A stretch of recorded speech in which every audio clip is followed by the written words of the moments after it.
GST क्या है? GST का पूरा नाम है गुड्स एंड सर्विस टैक्स, यानी वस्तुओं एवं सेवाओं पर लगने वाला एक एकीकृत कर। यह भारत सरकार द्वारा 1 जुलाई 2017 को लागू किया गया। इसका नारा था एक देश एक कर एक बाजार।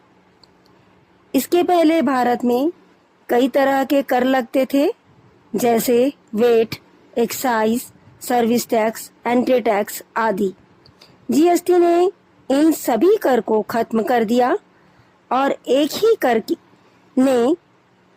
कर में समाहित कर दिया। जीएसटी क्यों जरूरी था?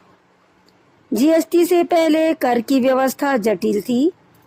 एक ही वस्तु पर कई बार कर लगता था, जिसे कास्केडिंग इफेक्ट कहते हैं।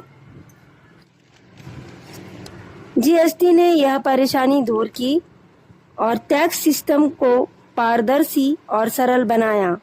अब पूरे देश में एक समान कर दर है, जिससे व्यापारियों को सुविधा होती है और उपभोक्ताओं को भी सामान सस्ते दामों में मिलते हैं। जीएसटी कैसे काम करता है? जीएसटी 3 स्तरों पर लागू होता है। पहला सीजीएसटी, सेंट्रल गवर्नमेंट के लिए, जिसे central goods and service tax कहा जाता है। एसजीएसटी, स्टेट गवर्नमेंट के लिए state goods and service tax कहा जाता है। IGST, inter state goods and service tax, inter state sale पर लागू किया जाता है। जैसे यदि माल छत्तीसगढ़ से खरीदकर छत्तीसगढ़ में ही बेचा जाए तो यहाँ सीजीएसटी, एसजीएसटी लागू होगा, लेकिन यदि माल छत्तीसगढ़ से गुजरात या राजस्थान में बेचा जाता है तो यहाँ आईजीएसटी लगेगा। जीएसटी के लाभ क्या हैं?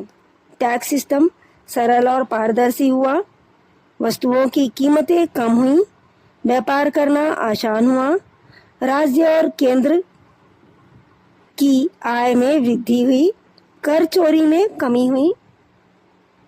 बच्चों, हमें यह समझना जरूरी है कि जीएसटी केवल एक टैक्स नहीं, बल्कि भारत की आर्थिक एकता का प्रतीक है। अब हम देखेंगे जीएसटी कौन देता है। कोई भी व्यक्ति या कंपनी जो वस्तु बेचता है या सेवाएं देता है और जिसकी सालाना टर्नओवर 20 लाख, कुछ राज्यों में 10 लाख से अधिक है, उसे जीएसटी